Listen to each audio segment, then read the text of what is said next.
Hi guys, this is Jaded Silk. I am going to show you really quickly how to do a simple rib pattern scarf.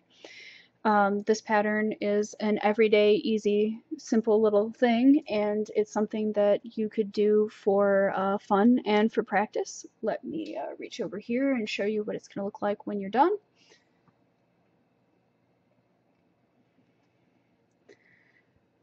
This is a very, very easy rib pattern, and I'm using extra bulky yarn. This is super warm and really comfortable and flexible. Where you'd normally use this is like sweater sleeves, where you need a stretch, but it also makes a really great scarf. So this pattern was given to me by a person who was teaching me how to do rib. I've had it forever. I don't actually know who owns it, but I will give it to you. It's for practice only.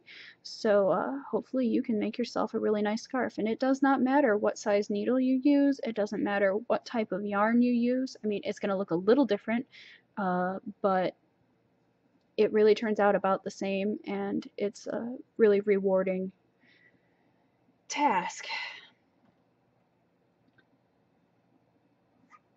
The pattern reads as follows.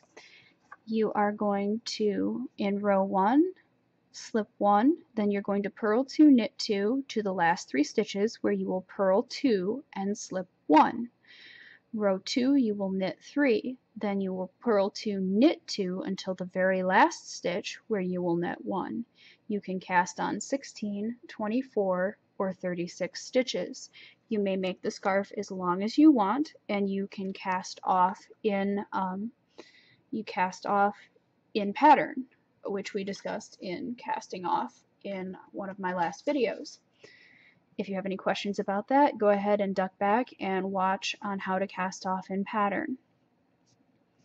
So let us get started. I have cast on 16 stitches, and I'm going to really quickly show you something that we haven't really talked much about yet, called slipping. There's lots of different ways to slip. You can add passovers and all sorts of things, but it's just a standard slip. It's nothing to be panicked about. When you are reading a pattern, if it tells you to slip, but it doesn't tell you how to slip, then you slip in the direction of the pattern. So if you're doing a purl row and it just says to slip, you slip as to purl. If you're doing knit stitches in the row and it says to slip a stitch, you slip as to knit. Now this pattern doesn't actually tell us. It says slip 1, but the rest of the row starts with a purl stitch. So what we're going to have you do is slip purlwise. To slip, you just reach in here, and just like you were going to start purling, except you never do anything with it, you just put it over onto the other needle. If you are going to slip as to knit, like as if the first stitch was knit stitch next to this one, you're going to go just like you're going to knit, just like you're thinking about knitting, and then don't do it. Just slip it over to the other needle. No big deal. So that is the basic slip. So let me show you how to do this pattern, and then you can get started. I'm going to go ahead and slip 1, and then I'm going to purl 2 and knit 2 until the last 3 stitches. So that's purl, purl,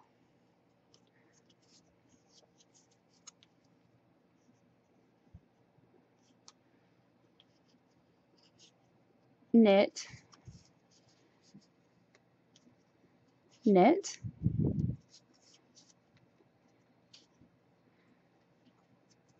purl, purl,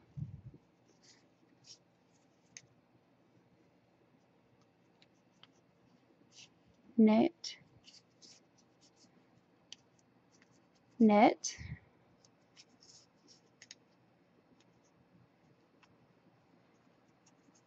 purl, purl,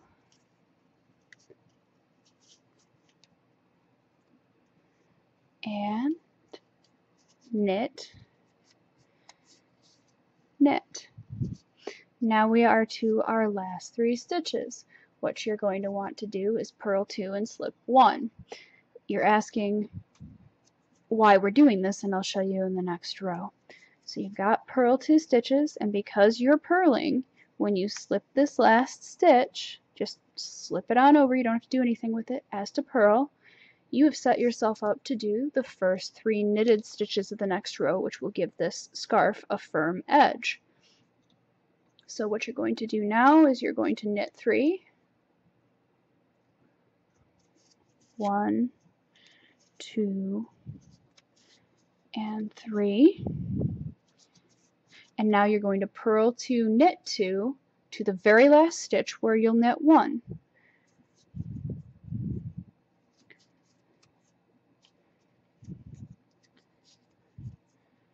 Purl 2,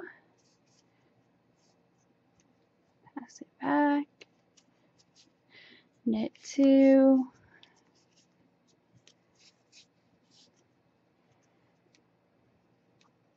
purl 2,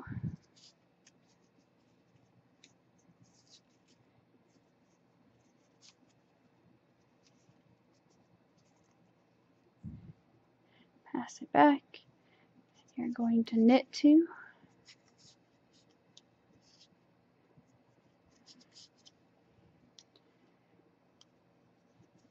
purl 2,